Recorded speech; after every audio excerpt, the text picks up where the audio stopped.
Nuestro siguiente ponente es el doctor Carlos Ibáñez Guzmán. Él es una de las figuras más influyentes de la medicina crítica, la medicina interna y la educación superior en Bolivia, cuya trayectoria de casi 4 décadas combina la excelencia clínica con el liderazgo institucional. Médico internista e intensivista graduado con honores, el doctor Ibáñez es profesor emérito de la Universidad Mayor de San Andrés. Actualmente jefe de la unidad de terapia intensiva del Hospital de Especialidades Materno-Infantil, reconocido internacionalmente como Fellow del American College of Critical Care Medicine y Fellow del American College of Physicians, y expresidente de la Sociedad Latinoamericana de Medicina Interna, autor de más de un centenar de artículos científicos y autor y coautor de varios libros, destacando su más reciente escrito, titulado 50 enfermedades catastróficas en medicina interna. Recibimos hoy a un maestro de generaciones y referente indiscutible de la medicina. Un aplauso para el doctor Carlos Ibáñez Guzmán. Muchas gracias, doctor Rodríguez, por la presentación. Un saludo a México, al Colegio Mexicano de Medicina Interna, a este hospital emblemático que hoy nos honra en acogernos, y por supuesto un saludo a Solami, a toda la Sociedad Latinoamericana de Medicina Interna, a la cual me ha tocado representar en algún momento. Pues para mí es una satisfacción plena estar en este momento, en este auditorio. Entiendo de que la medicina interna pues está involucrada en todas las especialidades y no hay una sola que no tenga una participación real y activa de la medicina interna, o sea que prácticamente el internista está inmerso en toda la medicina como tal. Particularmente el tema que vamos a hablar es un tema que de alguna forma nos va a orientar a que existen expectativas novedosas sobre el tratamiento del estado de choque, utilizando medicamentos que no son catecolaminas, porque las catecolaminas tienen una factura y un riesgo de complicar los estados de choque por algunos eventos que son importantes. Esta es una imagen de la ciudad de La Paz. No sé si el doctor Akaki es aquí. El doctor Akaki perdió el celular en esta ciudad del Congreso Latinoamericano del 2021, pero en un ciberoperativo pues lo rescatamos, ¿no? Era un taxi que se olvidó en el taxi y lo pudimos recuperar en cuestión de un par de horas. Así que esta es una ciudad que ha sido catalogada como una de las 7 ciudades maravillosas del planeta. Entonces, ojalá alguna vez ustedes puedan visitarla.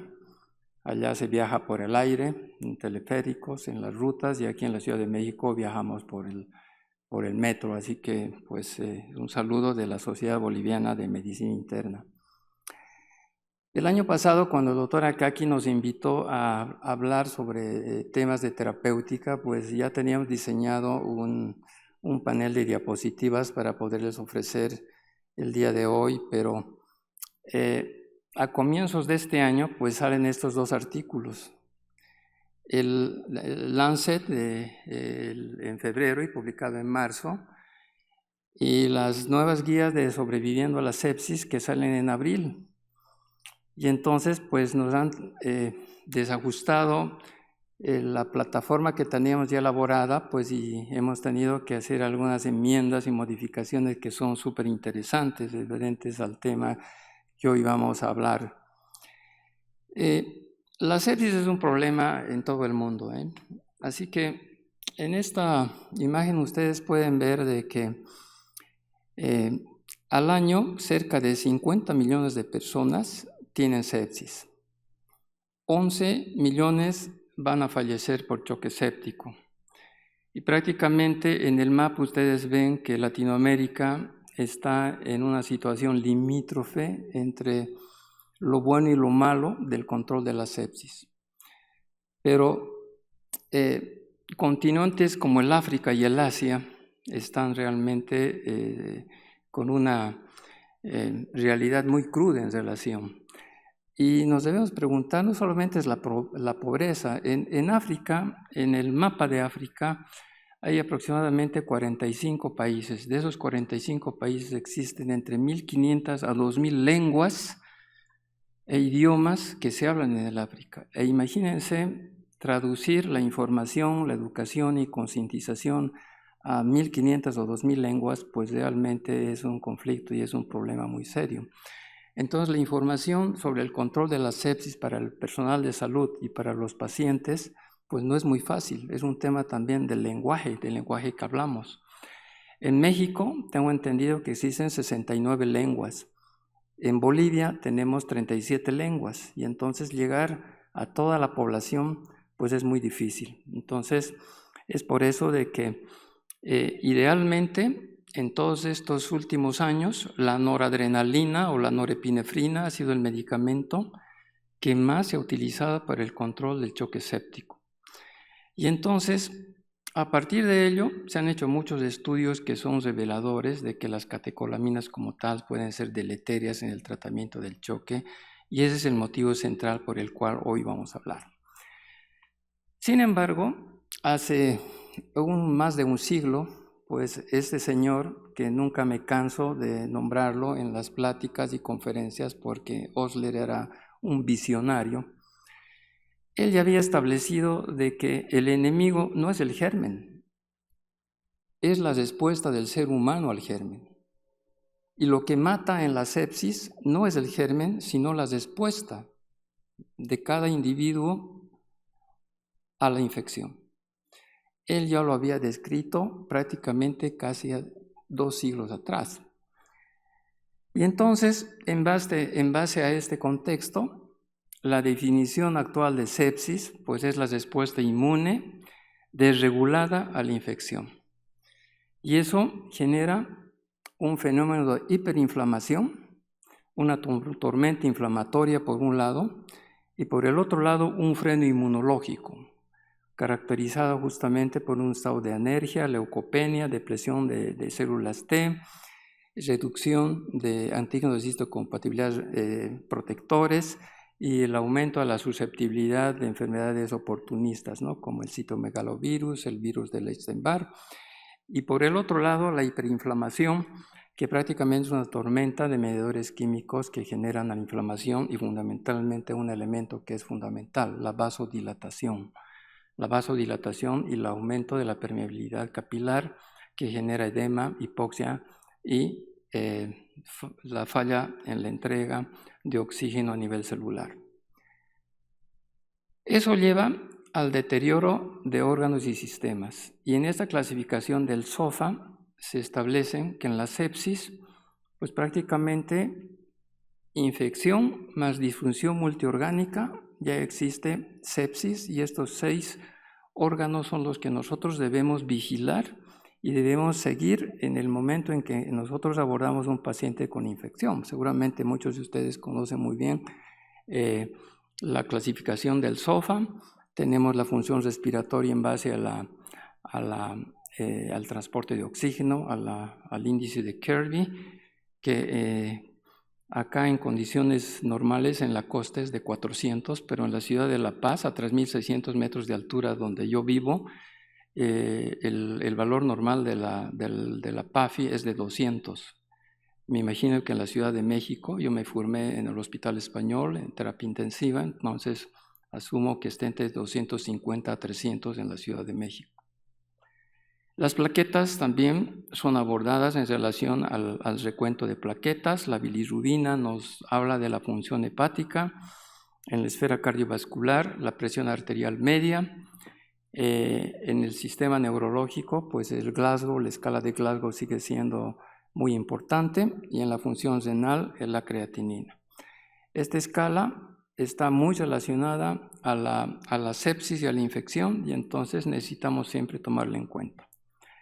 Pero bien, aquí existen 3 ejes celulares de la vasoplegia séptica o la vasodilatación. Cuando el germen entra y libera la cascada de inflamatoria, existe una falla endotelial.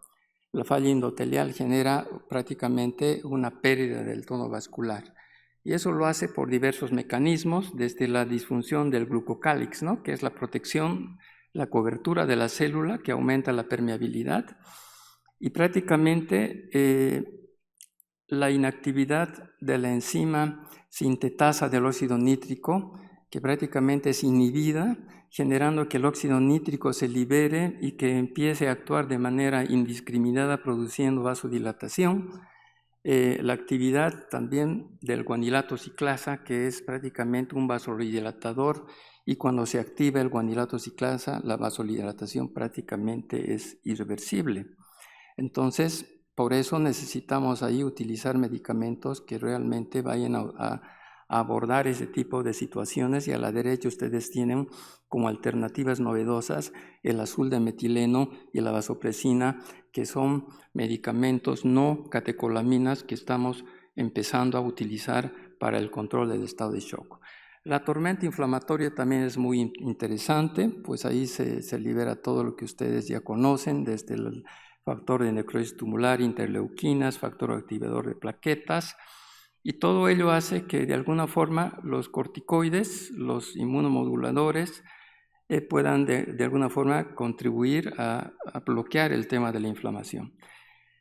Y lo más grave, la falla mitocondrial, que es el denominador común de la sepsis y de la muerte orgánica en realidad, donde prácticamente la mitocondria se ve afectada por que existe la liberación de muchos agentes, una disminución prácticamente de la respiración celular por hipoxemia, la liberación de iones superóxidos, el peróxido de hidrógeno que se libera y produce realmente daño estructural, y prácticamente los poros de la membrana mitocondrial se abren para que los citocromos se activen y se genere la apoptosis. Y la célula entra en invernación metabólica, pero también tenemos coadyuvantes que puedan de alguna forma frenar toda esa descarga oxidativa a nivel celular, como la vitamina C, la tiamina, la hidrocortisona, medicamentos que conocemos, pues el citocromo, la coenzima Q10 y todos los antioxidantes que conocemos. Pero aquí hay un evento que es mucho más complicado, ¿sí?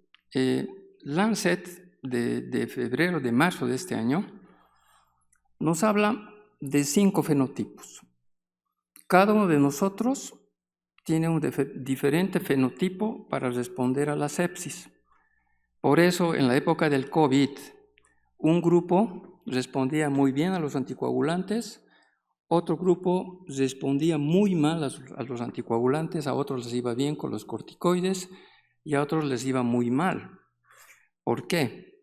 Porque todos nosotros internalizamos fenotipos diferentes para la sepsis. Entonces, cada uno de nosotros tendríamos que mapearnos genéticamente para encontrar algún fenotipo que nos caracterice. Y entonces, el fenotipo 1 es el hiperinflamatorio. Muchos de nosotros, cuando nos infectamos, pues respondemos de una manera diferente, con hiperinflamación, liberación de los mediadores de la inflamación, todo lo que ustedes ven, y responde muy bien a los corticoides, a los anti-interleuquina 6, a los antifactor de necrosis tumoral, que va muy bien. Y hay otro grupo que más bien son del fenotipo 2, que son inmunosuprimidos. Este grupo pues le va a ir muy mal con los corticoides, porque los vamos a suprimir mucho más. Entonces, pues fíjense ahí la posibilidad de que en el futuro necesitamos hacer más investigaciones para establecer el fenotipo que cada uno de los pacientes pueda tener. En los inmunosuprimidos, pues ahí las infecciones bacterianas se van a aprovechar, las infecciones oportunistas por hongos y por virus también pueden generar mayor complicación de la sepsis, y entonces pues ahí la terapia con inmunomoduladores, interleuquinas y otros medicamentos pues de estas características que fortalecen el sistema inmunológico más bien pueden contribuir. A este grupo de pacientes de hecho les va a ir muy mal con los corticoides. Y el tercer fenotipo, el coagulopático. Ese grupo de pacientes trombogénicos que hacen trombosis venosa profunda, trombosis pulmonar, trombosis, infarto de miocardio, trombosis intestinal, mesentérica, Y entonces en ellos pues se activa toda una cascada que va a generar la trombogénesis. Y por último tenemos abajo el fenotipo 4, que es una disfunción bioenergética metabólica que está en relación al metabolismo, que en realidad no está tan vinculada a la sepsis. Y el quinto, el neuroendocrino. A nosotros nos interesan esos tres para abordar el tema justamente de la respuesta inflamatoria a los pacientes que tienen infección. Y entonces se ha establecido de que existe en el tratamiento del choque séptico, cuando el paciente tiene ya vasodilatación que es prácticamente difícil de controlar, pues la toxicidad a las catecolaminas. Nosotros desde el año 80-90, el año 80, en la época de los 80, la noradrenalina era un medicamento que había sido quitado del vademecum porque le descubrieron muchos efectos. Y después del año 90, del año 2000 para adelante, la noradrenalina vuelve con fuerza y se impone hasta el día de hoy para ser el primer recurso para el tratamiento del choque. Sin embargo, tenemos efectos en el corazón, es taquicardizante, puede generar lesiones isquémicas del miocardio, a nivel esplácnico puede generar también isquemia intestinal, en el sistema inmune, inmunoparálisis, depresión inmunológica, taquifilaxia, prácticamente existe una regulación negativa de los receptores. Y en este caso, si ven el cuadro, en la medida que la dosis de la noradrenalina va aumentando, la escala de SOFA, de disfunción multiorgánica, va aumentando en los pacientes. Entonces, por ese motivo, hoy vamos a introducirnos en un concepto que es la descatecolaminización. Debemos quitar las catecolaminas del tratamiento cuando así el algoritmo nos indique y nos permita. Y en este caso, evitamos utilizar dopamina, dobutamina, norepinefrina, y en algunos casos, pues de extremo estado de choque, pues se hace un goteo de epinefrina en infusión continua, pues no tenemos más recursos, pero también los efectos deleterios son muy marcados. Y entonces, aquí vienen los tres ejes fisiopatológicos de la vasoplegia séptica que genera vasodilatación. El primero es la liberación del óxido nítrico. El óxido nítrico, cuando se libera, y el responsable es la activación del GMP, de la guanonil ciclasa, fosfato de ciclasa, que cuando se activa prácticamente el óxido nítrico se libera de manera catastrófica, genera vasodilatación irreversible. Y entonces ahí la noradrenalina es ineficaz. Y una de las alternativas interesantes es el azul de metileno. El azul de metileno lo conocemos porque hemos utilizado para valorar las comunicaciones, las fístulas, en gastroenterología, las fístulas esofágicas pleurales, en neumología, ver fístulas de esófago traqueales, en gastroenterología y otras opciones, las fístulas entre el intestino y la vejiga, pues ya los cirujanos utilizaban mucho lo hemos utilizado muchísimas veces, pero ahora la utilizamos por vía parenteral. La presentación, bueno, nosotros hemos tenido la oportunidad de utilizar azul de metileno en contadas ocasiones, debe ser 5 o 6 veces en los últimos 8 meses. Creo que nos ha ido bien de 10 casos, pues de 6 casos, pues en 3 o 4 hemos tenido éxito y en el resto no. Pero el azul de metileno es una interesante opción que hoy todavía necesita más evidencia y enseguida vamos a hablar de ello. El segundo eje es la vasopresina. La arginina vasopresina, ustedes saben que se produce en los núcleos supraópticos y paraventriculares del hipotálamo, ¿no? Y se liberan justamente porque el paciente necesita disminuir la diuresis, controlar la eliminación del líquido y fundamentalmente por su efecto vasoconstrictor. Sin embargo, en el estado de choque existe un agotamiento neuroendocrino, hay un agotamiento en la fabricación de la vasopresina a nivel central, y entonces cuando nosotros podemos medir la vasopresina y está en un rango de menos de 10 picogramos por mililitro, pues entonces quiere decir que la vasopresina no está ya disponible en el sistema, y entonces pues ahí hay una indicación plena para utilizar la vasopresina en infusión continua, con una bomba de infusión, porque es un medicamento también de uso muy delicado por su efecto vasoconstrictor. Y el tercer eje es el sistema renina, angiotensina, aldosterona, ¿no? El sistema renina, angiotensina, aldosterona, pues es también un sistema pues, que se va agotando. La renina sube y sube porque es el estimulante. La renina convierte la angiotensina 1 en angiotensina 2. Y la angiotensina 2, el angiotensinógeno en angiotensina 1. Y la angiotensina 1 en angiotensina 2 por la enzima convertidora que se encuentra en los pulmones. Pero la angiotensina 2 se acabó, se depletó.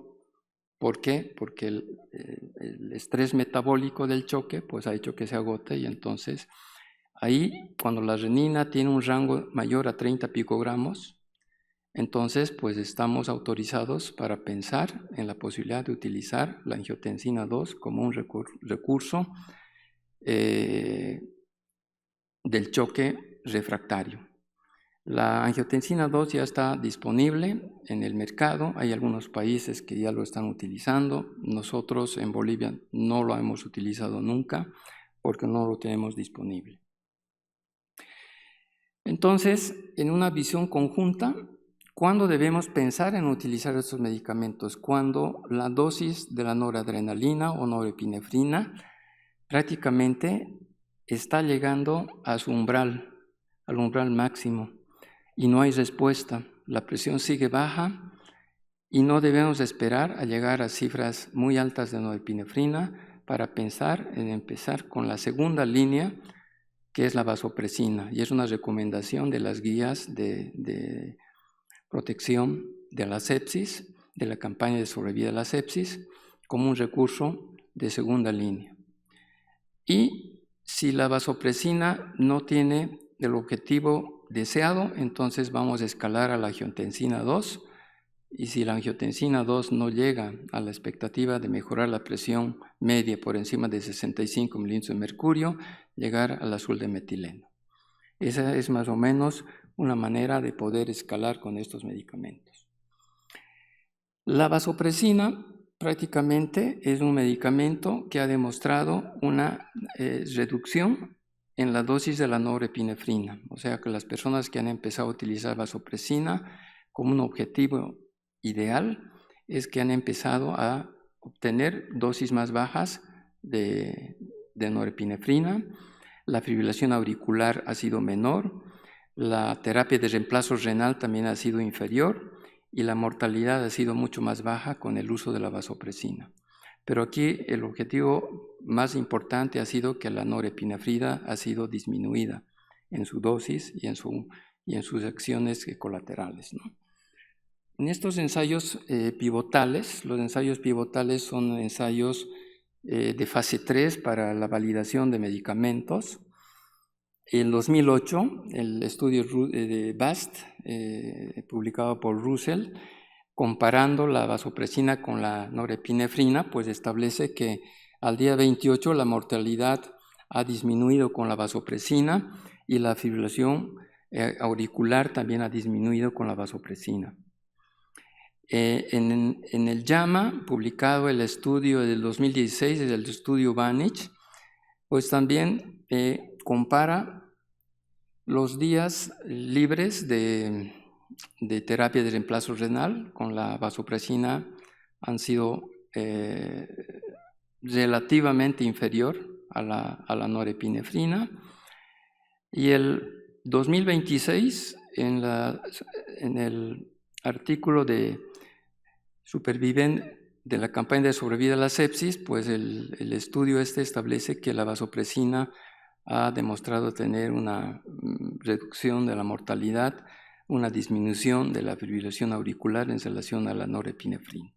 Si bien no son estudios muy trascendentales, pero hablan de que la norepinefrina no tiene un efecto superior en ser deletérea al sistema que la norepinefrina.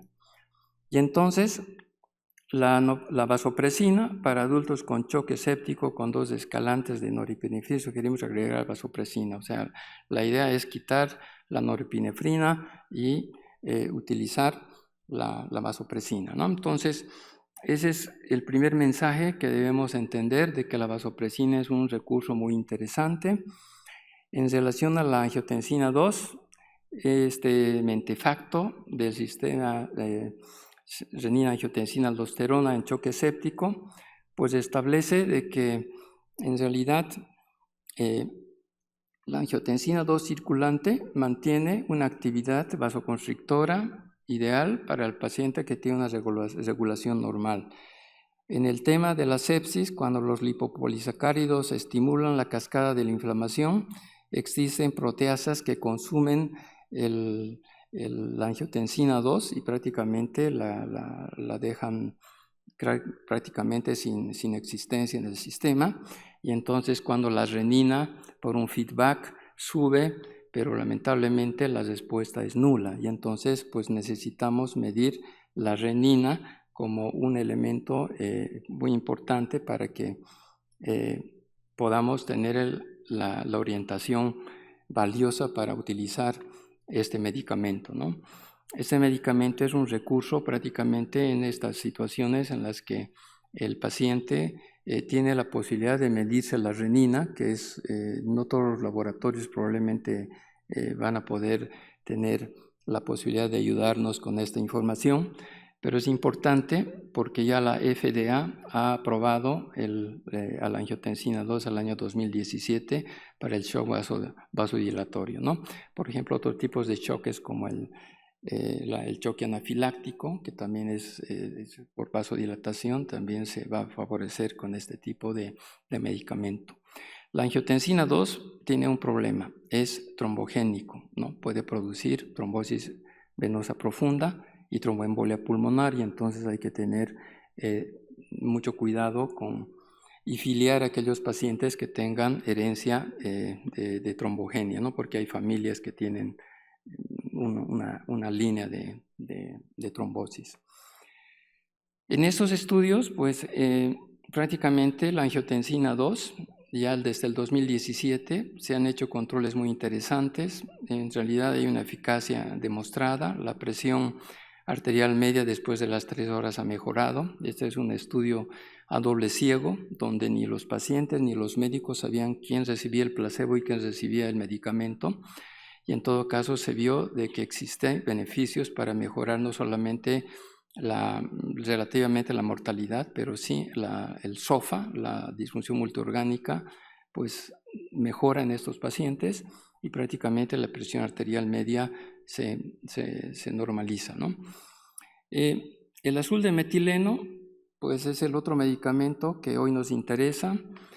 Yo quiero decirles que el azul de metileno está aprobada por la FDA, pero no para el choque. Está aprobada para la metahemoglobinemia, que prácticamente es una complicación metabólica de la hemoglobina cuando el sistema entra en contacto con alguna sustancia tóxica, ¿no? Algún alucinógeno, algún medicamento como el nitroprusiato de sodio que puede generar metahemoglobinemia. En este caso, el azul de metileno en el estado de choque, pues se encarga de limpiar al óxido nítrico, y el óxido nítrico es el principal enemigo. Entonces, al estabilizar la guanilina ciclasa, pues el óxido nítrico disminuye en su concentración periférica endovascular, y entonces el azul de metileno puede cumplir una acción ideal para mimetizar ese efecto vasodilatador del óxido nítrico, ¿no? Por eso este medicamento necesitamos utilizarlo. Los estudios en realidad demuestran de que este estudio, por ejemplo, en 141 pacientes, el azul de metileno pues disminuyó el tiempo de estancia en cuidados intensivos, disminuyó el tiempo de ventilación mecánica, y lo ideal de este medicamento para los países del tercer mundo es que es un medicamento muy barato, de bajo costo. Entonces, es un medicamento que está disponible y que ojalá podamos tenerlo con frecuencia en nuestros países, ¿no? Es muy difícil de conseguirlo todavía. De todos modos, pues necesitamos aprender a utilizarlo, ¿no?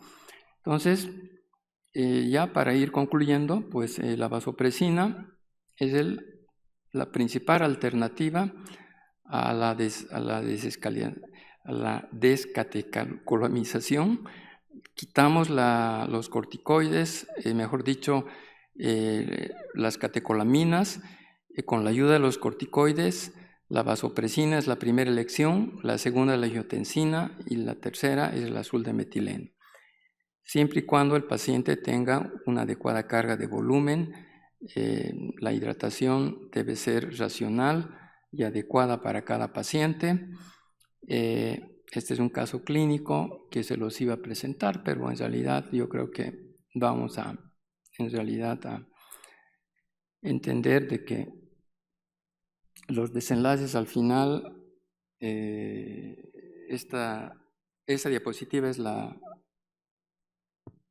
yo creo que la concluyente, ¿sí?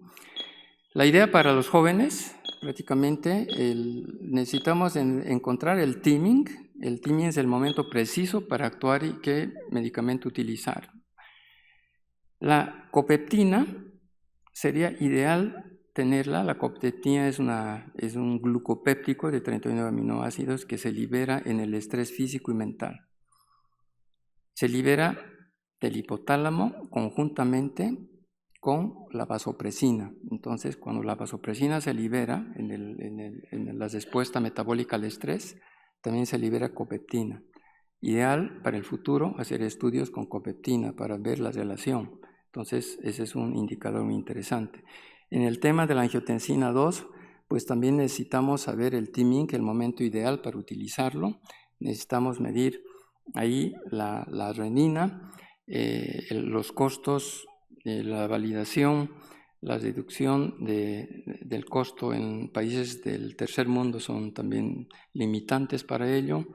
Y en todo caso, el azul de metileno es una alternativa importante. Necesitamos mayor evidencia, necesitamos tener disponible el medicamento para tener y hacer estudios comparativos y valorar la eficacia de estos medicamentos, ¿sí?